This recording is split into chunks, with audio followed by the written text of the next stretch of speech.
is a news show.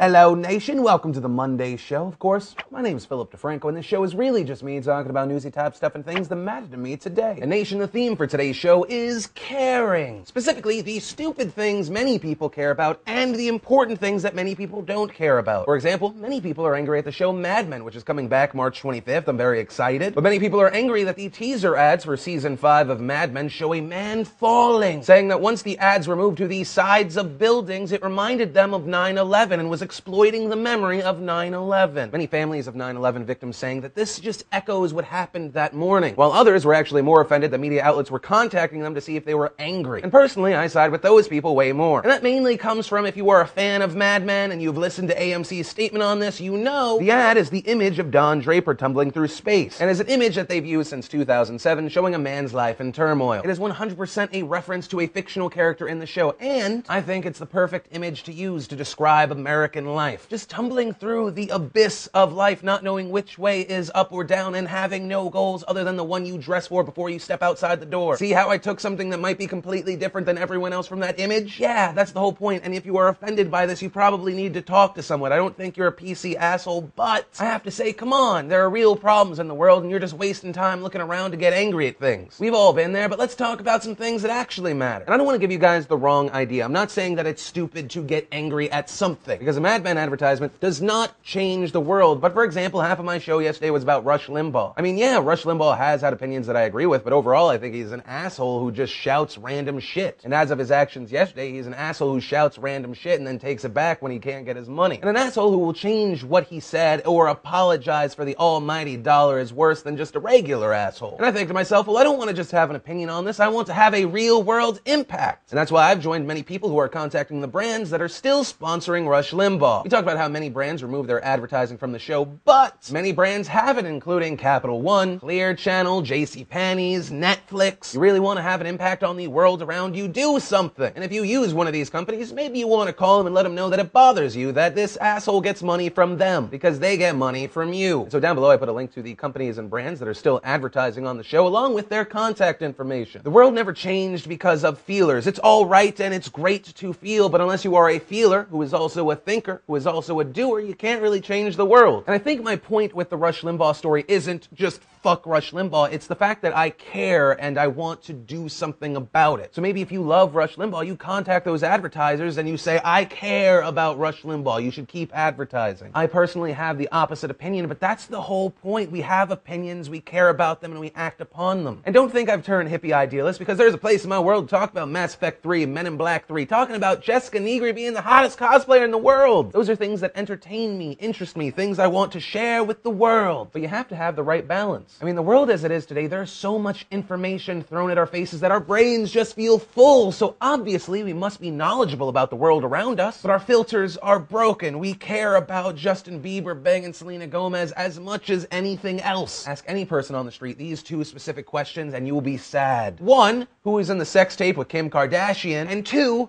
who is Joseph Kony? And the answer will be sad. And yes, I am guilty of talking about Kim Kardashian because 1, her ass produces views like a motherfucker, and 2, I love talking about superficiality and how it relates to you watching it. But then there is Joseph Kony, a man that may or may not sound familiar to you. Personally, this morning when I saw the name, I was like, I remember something, it's Africa, I don't quite remember, and I was sad with myself. Especially when I looked at the research and I was like, this is terrible that I don't know about it and that I'm not spreading it to people. So that brings us to the final story today, and that is, who is Joseph Kony? Joseph Kony is the world's worst war criminal. In 1987, he took over leadership of an existing rebel group and renamed it the Lord's Resistance Army, the LRA. The LRA has earned a reputation for its cruel and brutal tactics. When Joseph Kony found himself running out of fighters, he started abducting children to be soldiers in his army or wives for his officers. The LRA is encouraged to rape, mutilate, and kill civilians, often with blunt weapons. And while the LRA is no longer active in northern Uganda, where it originated, it continues its campaign of violence in the Democratic Republic of Congo, Central African Republic, and South Sudan. In its 26-year history, the the LRA has abducted 30,000 children and has displaced 2.1 million people. And that's why I'm talking about this today. I saw the movement, Kony 2012. There was a 30-minute video, which is where we're pulling all those graphics and that video for you. I 100% recommend watching the video, and if you care about it, if it impacts you in any which way, please join me in jumping on this movement and actually doing something in real life. Because the point of Kony 2012 is to make Joseph Kony famous, so that one, everyone in the world knows Joseph Kony is the world's worst war criminal, and two, to have countries and their governments around the world support the Ugandan army and make sure Joseph Kony is captured and the LRA is dismantled. In a world where Joseph Kony continues to thrive and kill people, whether in hiding or not, that is not a world I want to be in. And that's the point of Kony 2012, is to make Joseph Kony the most infamous man